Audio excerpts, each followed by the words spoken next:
Social media का जो campaign था वो पेड कैंपेन था। ये मंत्री नितिन गडकरी फिर से झूठ बोल रहा है। कैसे? देखो, मेथनॉल स्कीम पर वीडियो किया और इसके लोंडे की कंपनी पर सवाल उठाए। वो काम तो पॉलिटिशियंस का है, उनके करप्शन को उठाने का, और वो खुद फंस गए।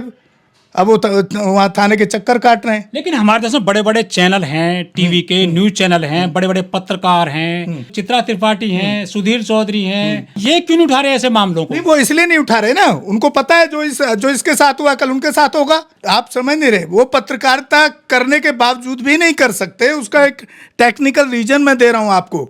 आप आज की डेट में कोई भी न्यूज चैनल उठा करके बैठ जाइए, आपको 1 मिनट की न्यूज मिलेगी तो 2 मिनट में जहां जहां भाजपा की गवर्नमेंट है उन स्टेटों के आपको वहां ऐड मिलेंगे।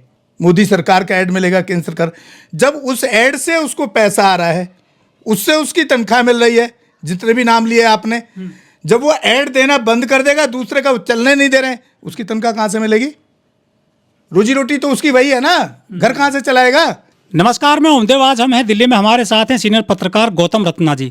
गौतम रत्ना जी, हमारे देश के मंत्री और सरकार के बड़े बड़े नुमाइंदे सरकार में जो बैठे हैं बड़े पदों पर, नितिन गडकरी जैसे लोग, वो किसी विदेशी ताकत से नहीं डरे, ना तलवार से डरे, ना किसी तोप से डरे, दुश्मनों की तोप से। लेकिन डर गए तो देश में जो सोशल मीडिया चला रहे हैं मुकेश मोहन जैसे लोग, उनसे डर गए और उन पे जो है 50 करोड़ का मानहानि का केस किया है मुकेश मोहन पर। ये ऐसा उन्होंने क्या बोल दिया मुकेश मोहन ने जो उन पे इतना बड़ा केस कर दिया है? 50 करोड़ रुपए कहाँ से लाएंगे मुकेश मोहन? छोटे मोटे ये पत्रकार हैं जो लोगों की आवाज़ बनते हैं, जो मुद्दे विपक्ष के लोग नहीं उठा पाते सदन में, उनकी वो आवाज़ उठाते हैं। बस उन्होंने यही गलती करी है। पूरे मामले को आप किस तरह देखते हैं?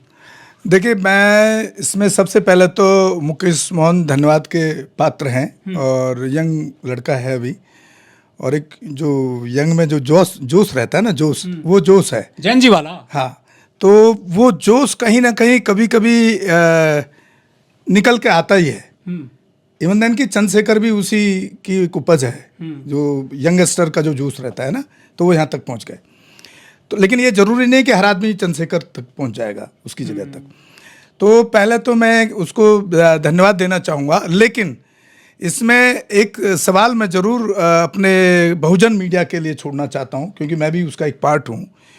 मैंने अब तक जितना बहुजन मीडिया पे मैं पिछले लास्ट 8 ईयर से हूं, उससे पहले मेरा सैटेलाइट मीडिया में 25 साल 30 साल के करीब, और फिल्म इंडस्ट्री में मेरा वर्किंग रहा है। तो सवाल यह है कि उन्होंने जिस हिस्ट्री पे वो एपिसोड बनाया, एक तो वो किसी और मैगजीन की रिपोर्टिंग और कारवा मैगजीन से, जो भी मैगजीन है उससे लिया, और उन्होंने उस पर एपिसोड बना दिया, ठीक है। और उसमें वो जो नितिन गडकरी, तो खैर क्या देखेंगे किसी यूट्यूबर को, पर उनकी टीम तो बहुत सारे आरएसएस के तो लोग घर घर में बैठे हैं, आईटी सेल वाले, आरएसएस वाले घर घर में बैठे हैं आज की डेट में। तो उसने कहीं से नोटिस किया, और उसको जो है एफआईआर भी हुई है उसमें, और वो लड़का भी नागपुरी है। इस शोकेस के अंदर बाबा साहब के जो हिंदी के वॉल्यूम है सारे रखे हैं, 22 के 22। संविधान है, बहुत सारी ऐसी किताबें बहुजन महापुरुषों की हैं। मैं अपने बहुजन मीडिया वालों से ही, मुकेश मोहन जैसे अपने भाइयों से, युवाओं से पूछना चाहता हूँ, क्या 21-22 वॉल्यूम जिस दिन वो समाज को पढ़ाना शुरू करेंगे तब बदलाव आएगा समाज में, या एक नितिन गडकरी के करप्शन के केस को उठाने में आएगा? करप्शन के केस को उठाने के लिए कांग्रेस है, वहाँ चंद्रशेखर है संसद में हमारा, राहुल गांधी है, विपक्ष है पूरा, और पार्टियां भी हैं। तो उनको क्या जरूरत थी? पहली चीज, क्यों नहीं तुम अपने समाज को बदलने के लिए काम करते? एक किताब में 200 पेज हैं, अगर एक पेज का आप एपिसोड बाबा साहब के लिटरेचर का, उनके लिखी हुई, उनके इतिहास का अगर शुरू करेंगे तो आपके पास 10 साल तक आपको फुर्सत नहीं मिलेगी। 10 साल। ये जो मुकेश मोहन है, ये क्या विपक्ष का काम कर रहे हैं ये अपने चैनल के माध्यम से? नहीं, वही यही सवाल मैं उठा रहा हूं ना, कि आप अगर काशीराम जी की हिस्ट्री भी दिखाना शुरू करें, उनके एक एक दिन के काम को दिखाना शुरू करें आप चैनल पे, या आप संविधान के एक एक एक्ट को दिखाना शुरू करें, तो संविधान में 1 साल आपको चला जाएगा पढ़ाने में। तो आपको वो जरूरत क्या है उसकी? देश में केवल 3 ही पत्रकार हैं, मुकेश मोहन और जो वो तो खैर विदेश में हैं, जो ध्रुव राठी। ये 3 लोगों पे उन्होंने जो है मुकदमा किया है मानहानि का। इतनी बड़ी रकम का उन्होंने एलिगेशन लगाया है कि 50-50 करोड़ के जो है मानहानि के केस किए हैं। ये कहाँ से लाएंगे इतने रुपया? ये यूट्यूबर हैं, ये 1-1, 2-2 व्यूज इकट्ठा करते हैं, फिर ये जो है अपना जैसे तैसे अपना चैनल चलाते हैं यूट्यूब पर, डिजिटल मीडिया में। जी देखिए, मानहानि का जो केस है, पहले तो उस किताब वाले पे होना चाहिए था जिसने कारवा मैगजीन जिसने स्टोरी की है।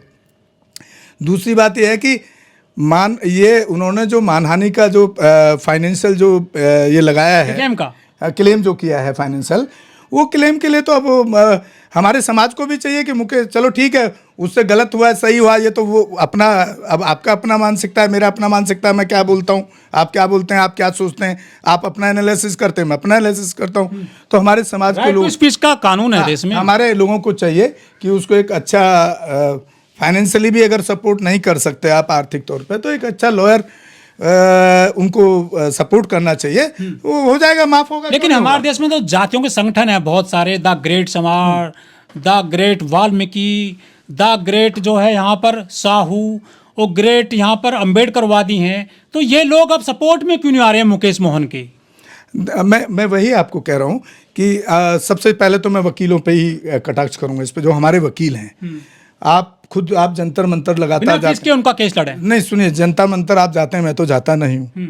जंतर मंतर पे जितने भी आपके वकील जो सोशल मीडिया पे बोलते हैं, मैं नाम नहीं लेना चाह रहा किसी को, आप खुद जानते हैं सबको, उनको आगे आकर के उसका केस फ्री ऑफ कॉस्ट उसको लड़ना चाहिए, और उसके लिए एक बहुत बड़ा सहयोग होगा, और मैं समझता हूं कि इस केस में जीत मुकेश मोहन की होगी। लेकिन जो विपक्षी पार्टियां हैं, चाहे किसी भी स्टेट में चाहे केंद्र में, आखिर वो क्या सोए रहते हैं सदन में? वो क्यों उठा रहे हैं उन मुद्दों को जो एक यूट्यूबर को उठाना पड़ रहा है देश में?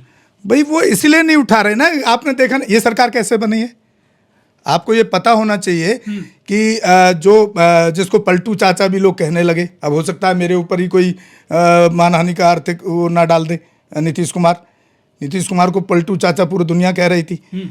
जब अगर वो सवाल उठाएंगे तो उनके ऊपर भी यही हाल होगा, और आखिर में वो जाकर के दोबारा से जहाँ उसके तेजस्वी के साथ खड़े थे तो फिर इधर आ गए, तो उनके साथ भी तो यही हो रहा है ना। ये सरकार कैसे चल रही है? तो मतलब गोदी मीडिया पे कोई शिकंजा नहीं कसा जाएगा तो यूट्यूबर पे जो जिनको थोड़ा सा ये अपने चैनल चला रहे हैं, हाँ। छोटे मोटे पर जो है शिकंजा कसा जा रहा है, छोटे मोटे चैनलों पर, पत्रकारों पर ज्यादा हुआ है पिछले 3 महीने से। आप खुद आपके चैनल के देख लीजिए, पहले जहां लाखों में व्यूज आ रहे थे और वो हजारों और सैकड़ों में पहुंच गए। फेसबुक चैनल बंद भी कर दिए गए हैं, कई चैनल पे जो जिनके नेशनल दस्तक का फेसबुक पेज बंद किया गया है, और पॉलिटिक्स का किया गया है, कई चैनलों को यहाँ पर बैन लगा दिया गया है इंडिया में। वो बैन का कारण वही है कि जितना आपका पेज का फॉलोवर बढ़ेगा, जितना आपका व्यूज बढ़ेगा, तो आप इकोनॉमिकली स्ट्रांग भी तो होते हैं ना उससे, उसको कैसे चोट पहुंचाएंगे वो? और जब आप आर्थिक मजबूत, मीडिया पे अंकुश लगाया जा रहा है देश में, बिल्कुल लगाया जा रहा है, इसमें तो कोई डाउट ही नहीं है। लेकिन लोग कहते हैं कि यहाँ फ्री है मीडिया देश में। कहाँ फ्री है? चौथा स्तंभ कहा जाता था, अब कहाँ दिख रहा है आपको? चौथा स्तंभ है भी या देश में नहीं? अब कहाँ बचा है? पहले था। ये सरकार जैसे ही कहते हैं ना 2014 से के बाद आज़ादी मिली है, और 2014 में राम पैदा हुए हैं, 2014 में हिंदू पैदा हुए हैं।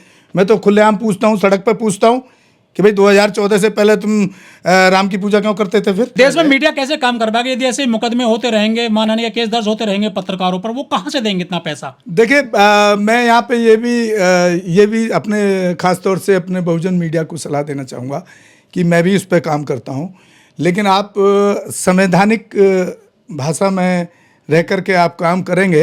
आपने तो कई बार मेरे ऑडियो सुने, छाप दी किसी दूसरे पत्रकार ने, बड़े पैमाने पर उसकी कॉपियां बिकी, उसकी बड़ी खबर चली पूरे देश में, उस पर तो कोई कार्रवाई नहीं हुई है।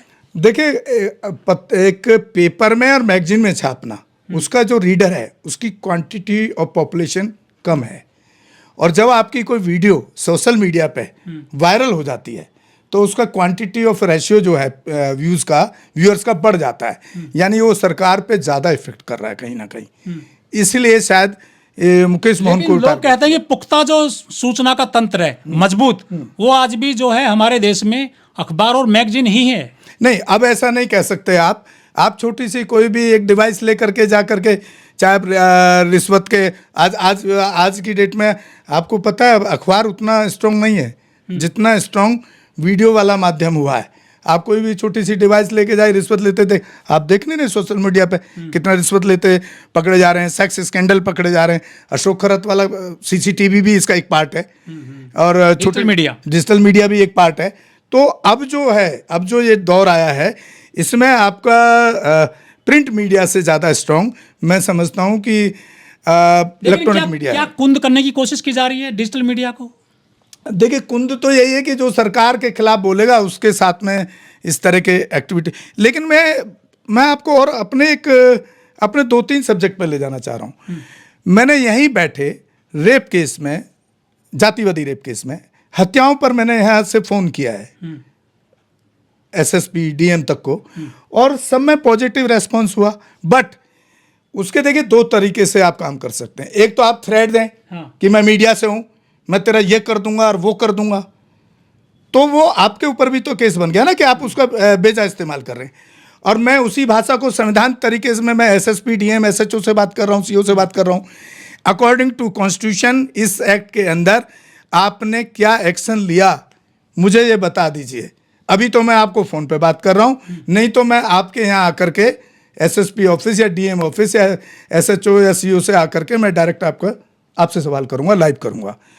मैं समझता हूँ आज तक मैंने जितने केस हैंडल किए एक केस ऐसा नहीं हुआ जिसमें पॉजिटिव जस्टिस की तरफ काम ना हुआ हो या जो लोग कल्प्रिट थे, जो क्रिमिनल थे, उनकी अरेस्टिंग ना हुई हो।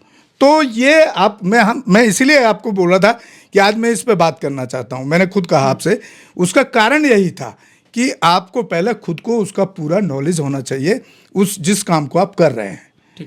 जब तक ये नॉलेज आपको नहीं है और आप फेमस होने के लिए कर रहे हैं, पैसा कमाने के लिए कर रहे हैं, तो फिर आप जिस तरह से मुकेश भाई के साथ हुआ है हमारे युवा के साथ, ऐसा कल किसी और के साथ भी होगा।